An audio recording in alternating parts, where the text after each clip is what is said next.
Yo, what's up guys, welcome back to the channel again. So it is the next day. I wasn't able to finish the vlog the other day just because it started to rain, and the same day we were expecting a little bit of rain, but you know me, I try to like finish stuff on time, but it doesn't work like that. But either way, I take a chance to it, I risk it, so I don't care. But it is the next day. I am wearing a black shirt, not a gray shirt anymore. I don't know if y'all can notice that, but I've been wanting to make this video about 5 things that I hate and 5 things that I love about my 86 FRS, BRZ, whatever y'all want to call it. It's the same thing, I don't care. But without further ado, let's get into the video and let's see what y'all think. Alright, let's start with the 5 things that I hate about this car, and then we'll go on from there. So the first thing that I hate about this car, it's the space. If you're looking into a car, or like if it's gonna be your first car that you're gonna buy, your first sports cars that you're gonna buy, this is not gonna be a car for you, obviously, because if you're looking into space, this is not gonna be for you, obviously, because look at this. I have a ball back here and my head back there and me. That's all that fits in this car, and obviously the trunk. But you know, from inside, the interior wise, if you're looking for space, it's not gonna be for you. It is a pretty small car, but it's not as small as a Miata, so you can't compare this to a Miata, just or like a Z4, the BMWs. But this has pretty good space, but if you're looking into space, it's probably not gonna be for you. But it does look good though. You can't go wrong with that. So alright, so the second thing that I would hate about this car, it would have to be the spark plugs, just because of the weird location that they're located at, and they're pretty much on the left or the right, just depending on which side you're looking at from. And I think that's a weird location because this cars do come with a boxer engine, and that's pretty much a Subi engine, and pretty much the rest is Toyota. So yeah. So the third thing I would hate about this car, and this is only gonna apply for the base models, it's gonna be how the other models come with the extra goodies and the base models don't. Because at the end, the price on this cars, they're pretty much gonna be the same price, except like the owners, they're going to value their cars at their price just because of the extra goodies they probably put into the car. But and there's nothing wrong with that, because everyone does that.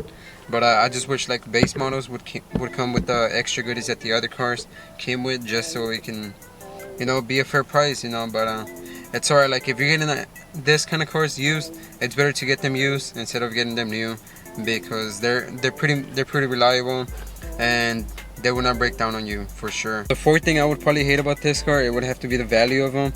Just because if you get a new one like a 20k, 25k, 15k, whatever the price on this car is, and depending I guess on the miles, condition it is, the price does go down on this course a lot, just because I really don't know. But it does go down a lot, and it's just like any other car. But I think if you were looking into an 86, I think it would be best for you if you buy a used one, just because the price does go down a lot. And a used one would be perfect because you can find it for like 10k, 8k, 5k, and then obviously, you know, some of them they're gonna be missing like a bumper, headlight, you know, seat, door handle, door panel, whatever. But it's all fixable, and I think that would be the best suggestion for me if you're gonna buy a car like this instead of buying them new. But I mean, if you like a new car and you want warranty and all that good stuff, do you know that's why it's priced at that price at the dealer or lot, whatever. But I would suggest buy a used one. So the fifth thing that I would probably hate about this car, it would have to be the mirrors. Because let's just say that you want to be parking outside and you want to close your mirrors. With this kind of cars, you can either like just go like left and right, which is just like this, that you can pretty much do this. So like this is the button right here. Let's see, let me zoom it in for you.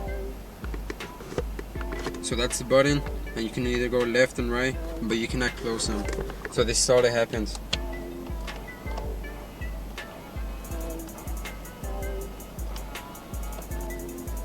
You can either go up, down, left, right, whatever, and that's all about it. But if you want to close your mirrors, you're not going to be able to do that with this car.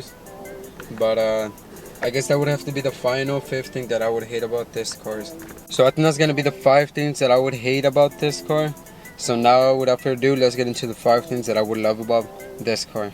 So the number 1 thing I would love about this car, it would have to be the AC. For being small and for not having much space, this cars do get cold fast, and that's a plus. And especially right now that it's in the 90s and 100s with this bipolar weather, that it rains and it doesn't rain and it gets humid, hot. This car, it's perfect because it gets cold super fast, and I think a lot of people would like that about this car.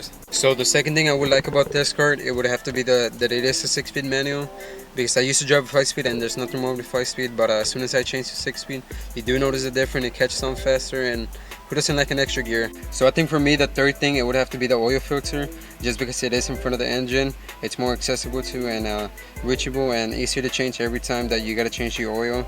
And for me, I wasn't used to seeing that in front of the engine, because I would always be used to seeing it under the car every time I do my oil change. And I think that's a really good spot and good job done by Subaru and Toyota. So I think the fourth thing that I would love about this car, it would have to be how much you can modify this car, and I think that's why I chose the name Modify. But I think that's a really cool thing with this car, is that you can never like finish this car, because there's so many parts available for this car that you want to buy. For me personally, the fifth thing that I would love about this car, it would have to be the way the body flows, every single edge, every single line, every curve, and everything is just done right, that you don't even have to go wide body to make this car look good. You can just say stock, throw some wheels, coilovers, front splitter, a lip, back diffuser, anything that you can think of, you can make this car look clean, just like the way it is. Yo guys, hope you enjoyed today's video about 5 things that I hate and 5 things that I love about my car. And this is all a hate and love relationship between me and my car, and I'm pretty sure I can relate to this with like a lot of y'all, that hate and love relationship between you and your car, because that's just how it always gonna be between you and the car. And hopefully y'all like today's video, because it's something I really wanted to do for like a good minute now. I've just been really busy, and also it's pretty hot out here. I don't know if y'all can tell, but also I'm sweating a lot, and I want to go inside in the cold, take a shower, and get ready for what I got to do right now in a little bit. But without further ado, I'm gonna end the video here. So hopefully y'all like, comment, and subscribe, and share with your friends, all that good stuff like I always say. So see you guys in the next one.